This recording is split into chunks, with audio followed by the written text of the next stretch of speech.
the badge under the scrubs. The code came over the ER intercom at 11:47 p.m.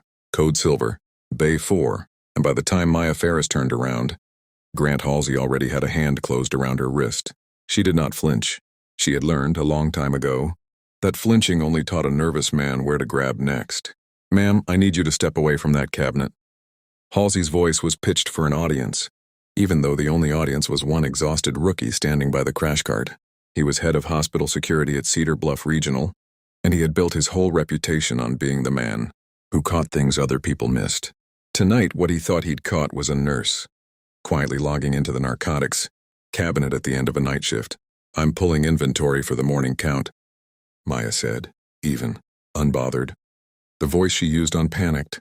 Interns who were one bad decision from a mistake. She was 36, 4 months into a placement nobody at Cedar Bluff knew was temporary, wearing scrubs 2 sizes too, big in a name badge. That said exactly what it was supposed to say and nothing more. Tonight she was nobody's special agent, she was just tired. "Step away from the cabinet." Halsey's grip tightened. "I've been watching you for 3 weeks. "Then you already know I log every pull." Maya kept her hands visible, still on the counter, palms down. "Let go of my wrist, Grant." Behind him, Danny Cruz, 2 months into the security job, 22 years old, still new enough to believe the badge meant something, shifted his weight near the crash cart. He'd learned fast that questioning Halsey got you pulled off the good shifts. So he stayed quiet, one thumb resting near the record button clipped to his vest, watching a stop that didn't feel right and not knowing what to do about it. "You don't get to use my first name." Halsey's voice cracked half an octave higher. It wasn't anger at her. It was something smaller and uglier. The discovery that she wasn't afraid of him. "I'm going to remove my badge from my pocket," Maya said, slow, narrating every motion the way she'd been trained to narrate. Movement around someone whose hand was already shaking. "Reaching now. Right hand." "I said don't move." "I'm showing you my credentials, Grant. That's all this is." He shoved her. Not a slap, not a punch, a hard, 2-handed shove into the steel edge of the cabinet, and Maya's head snapped sideways into the corner of it. Before she got a hand up to catch herself, the sound was wrong, wet and hollow, and for one white second the fluorescent light smeared into a single bright line. She went for something in her pocket. Halsey was already saying to no one, to everyone, building the sentence before the blood had finished sliding down past her ear. "I saw a weapon. I had to restrain her. There was no weapon. There was a laminated federal badge, face down on the tile, 6 inches from her hand." Danny didn't turn his camera off. Halsey's hand went for his own chest strap out of habit. A small, practiced click, but Danny's kept running. The rear angle, the audio, all of it. Ma'am, stay with me."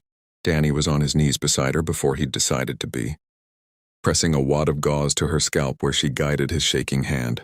"Higher," she rasped, "and listen to me." Her eyes found his and held.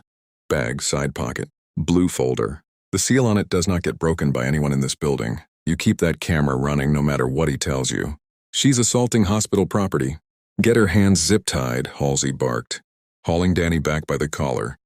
"She's bleeding from the skull," Danny snapped, shoving him off, a flash of something that surprised them both, and turned back to the wound.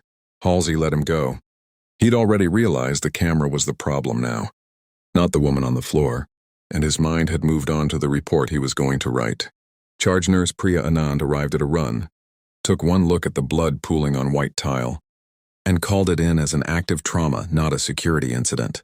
Whatever paperwork Halsey wanted to build, it was going to have to survive an actual doctor first.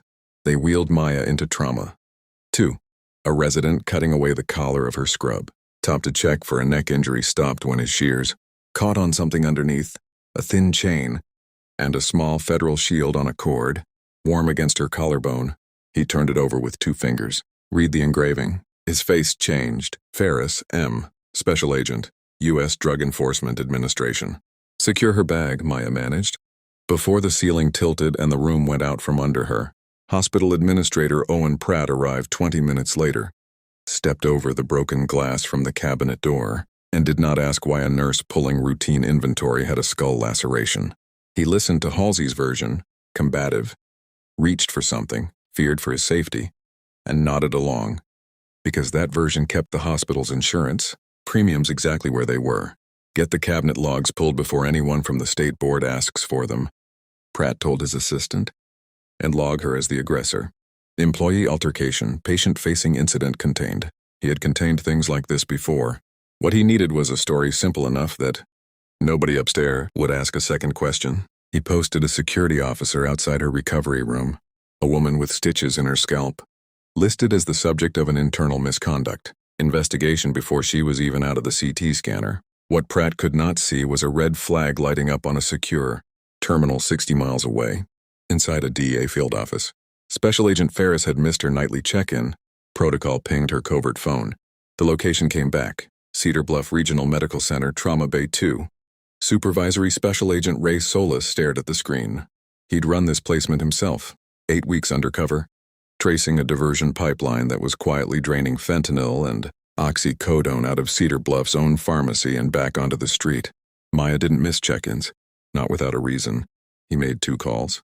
The second one moved a response that didn't answer to Owen Pratt, or to anyone else in that building. By the time the sun came up gray over Wexford County, a van with federal plates was already parked outside the hospital's east entrance, and it had a warrant that Pratt's title could not turn away. Your director of security assaulted a federal agent conducting an active investigation inside a DEA task force operation. Solis said, quiet, flat, the words landing harder than any shout could have. That folder your people were told not to touch was a sealed evidence log. It documents every diverted dose out of your own pharmacy for the last 4 months. Pratt reached for the only card he'd ever needed. This is a hospital personnel matter. Our own compliance office is already... Your compliance office is a crime scene now. A federal analyst was already moving toward the pharmacy's dispensing terminal. The reveal when it came wasn't a speech. It was the blue folder, logged into evidence with its seal unbroken. Proof that the pocket, Halsey swore held a weapon, had never held anything but a badge. She wasn't cleared to show him yet. It was Danny Cruz's body cam. The rear angle, clean audio. A calm woman narrating her own hands the entire time. It was a small federal shield a resident had turned over on a bleeding collarbone. They found Halsey in the security office, still selling the story to anyone who'd listen. A dark object. A look in her eye, a call any officer would have made. Solis set a tablet on the desk in front of him without raising his voice. The nurse you put a skull laceration on is a decorated federal agent. 4 years in the field. Every word you've said tonight is now on 3 separate recordings. The bravado drained out of Halsey's face in real time. She was nobody, he said almost to himself, and even he seemed to hear how the sentence convicted him. Then the floor came up from underneath him. A DEA analyst pulled Cedar Bluff's internal incident logs, and what surfaced wasn't one bad night. It was a pattern, 3 years deep, quietly buried to protect the hospital's numbers. Excessive force complaints against Halsey, closed without action again and again. One had a name, Priya Anand. The same charge nurse who'd called the trauma in had filed a complaint against Halsey 18 months earlier after he'd shoved her into a supply cart hard enough to dislocate her shoulder for questioning his authority on the floor. Pratt had made that complaint disappear to keep the hospital's liability numbers clean. Her case reopened that morning. So did 4 others. When the federal team pressed, Pratt didn't stand behind his man. He backdated a memo claiming he'd tried to have Halsey terminated for years and offered to testify that the security chief had always been unstable. The system Halsey had bullied his way through for a decade spent, one morning deciding to bury him.